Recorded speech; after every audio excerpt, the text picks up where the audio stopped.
الدنيا وايد حكتني، اشتغلت مسؤول مبيعات، اشتغلت مصور، اشتغلت مسؤول محطة وعود، كونت نفسي، اشتغلت وظيفة حكومية، باختصار اشتغلت كل شيء. انا مجموعة انسان، الحياة حكتني وانا صغير، تزوجت وانا صغير، صرت ابو وانا صغير، انفصلت وانا صغير، كل هالامور تراكمت علي كونت عندي مرض نفسي. السلام عليكم ورحمة الله وبركاته، انا مشعل، اسم قناتي اسأل مشعل، تقدر تناديني مشعل، تقدر تناديني اسأل مشعل. انت شنو تبي؟ تبي تناديني مشعل تقدر تناديني، تبي تناديني اسأل مشعل، اللي تبي انا ارضى.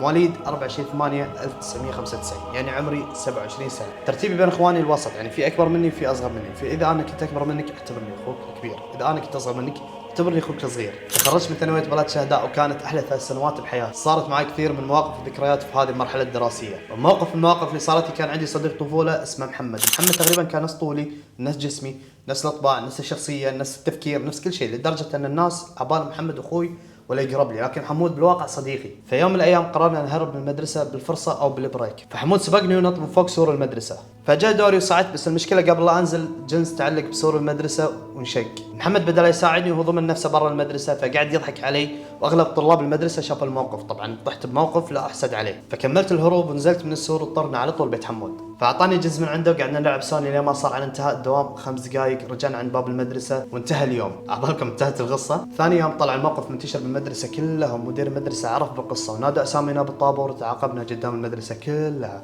قال لكم انا الثانويه حلوه. بعد الثانويه دخلت كليه الكهرباء والماي، باول كورس نزلت اعانتي باثر رجعي، فقررت اني اسافر تايلاند، بس الصدمه قعدت فيها 4 سنوات. طبعا ادري انت الحين قاعد تفكر ليش قعدت بتايلاند 4 سنوات. خليني ابسطك اياها اكثر عشان تعرفني. قبل لا ابتدي كيوتيوبر كويتي جديد، بلشت القناه سنه 2017 باسم بيزو، لكن ما حسيت اني لقيت نفسي. لكن اليوم بهذه القصه راح تشوفون جانب مختلف بحياتي. طبعا سفرتي حق تايلاند كانت سياحه، لكن تحولت حق بلده قعدت فيها 4 سنين. اسال مشعل ليش قعدت فيها 4 سنين؟ لان حسيت اني لقيت نفسي هناك، واكتشفت نفسي، وكونت كثير من صداقات سكان هالبلد اللي ابتسامتهم ما تفارقهم. وعشت هناك ببانكوك وبوكيت وبكرابي وبوريرام وبتايا، فكنت مستانس بتايلاند، بس وناستي وصلتني مرحله اني طحت على ربع وناس سيئين قاموا ياثرون علي، فتلاحقت على نفسي واخرت من عندهم على طول. بحكم اني كنت بروحي بهذيك الفتره، كنت طالع رحله الى جزيره من جزر تايلاند عن طريق شركه رحلات، فنروح عن طريق السبيد بوت مع جروب، واغلب هالجروب ما حد يعرف الثاني، فالتقيت في بنت نفس عمري، كنا قاعد نسولف طريقنا للجزيره. فيوم وصلنا الجزيره طلبوا من كل شخصين يكونون مع بعض عشان يركبون كياك، فطلبت مني هالبنت اني اكون معاها،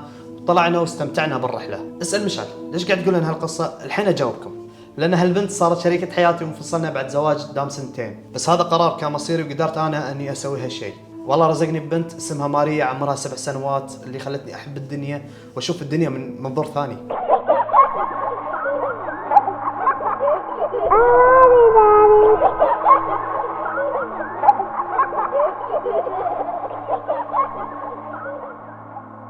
اصعب مرحله انك تعيش سن شاب وبنفس الوقت تكون اب، مرحله وايد صعبه، مرحله فيها نوع انت ما تعرف تتصرف، فوق هذا فيها خلاف وانفصال.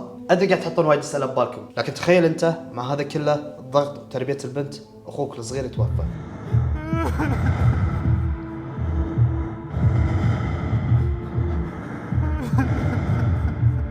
اقرب شخص لك تشوفه اول ما تقوم من النوم وقبل لا تنام، كل ذكريات الطفوله معاه، اكلنا شربنا لعبنا ضحكنا استانسنا كبرنا مع بعض، فجاه يختفي الانسان.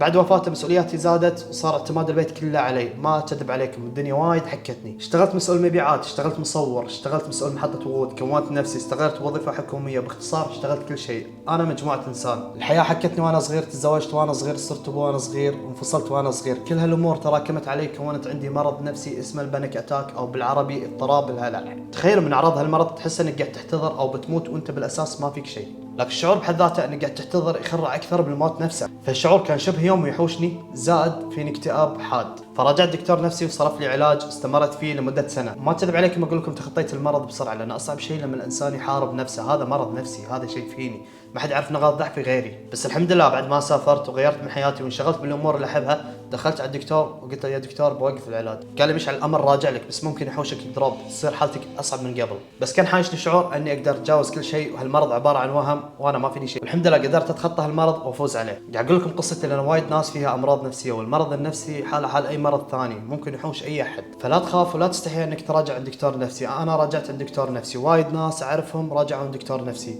اللي راجع عند دكتور نفسي مو معناته مينون، انا لو مينون ما عرفت اصور الكاميرا، ما عرفت اتكلم بهالطلاقه، صح ولا لا؟ ونصيحتي لك غير من روتينك، سوي الاشياء اللي تحبها، سافر، لا تفكر بالمرض، راح تتغلب عليه ان شاء الله. فالحين اتوقع هي الوقت ان انا اطلع اللي بداخلي عشان تعرفونه واكون اسره انا ما اعرفها. بالنهايه انا ما اعرفكم انتم اللي قاعد تشوفوني، لكن المتاكد منه ان راح نبني شيء مع بعض. انا ما اسوي اعلانات، انا مو هدفي فلوس، انا مو هدفي اي شيء ثاني غير اني اكون اسره. فراح استرسل لكم قصتي، انا كل اللي بقلبي قلته وما بستعطاف من احد ابدا. انا قلت لكم هالشيء لاني متاكد ان في ناس راح تتاثر ويمكن اصنع منهم شيء. انا دفنت الماضي كله واليوم انا وايد اقوى من الاول، ولاني انا قوي قاعد اسجل لكم هذا المقطع، لان اللي يخاف ما يقول هذا الكلام حق كل الناس. وانا بعد وفاه اخوي ما عندي شيء اخسره وبكون اسره معاكم. ما راح تكون مقاطعي فلوجات واشياء كذي كثر ما راح تكون عن قصص وتجارب انا مريت فيها. وبالنهايه انا مشعل، قناتي اسال مشعل، احبكم، خلونا نكبر مع بعض، يلا السلام.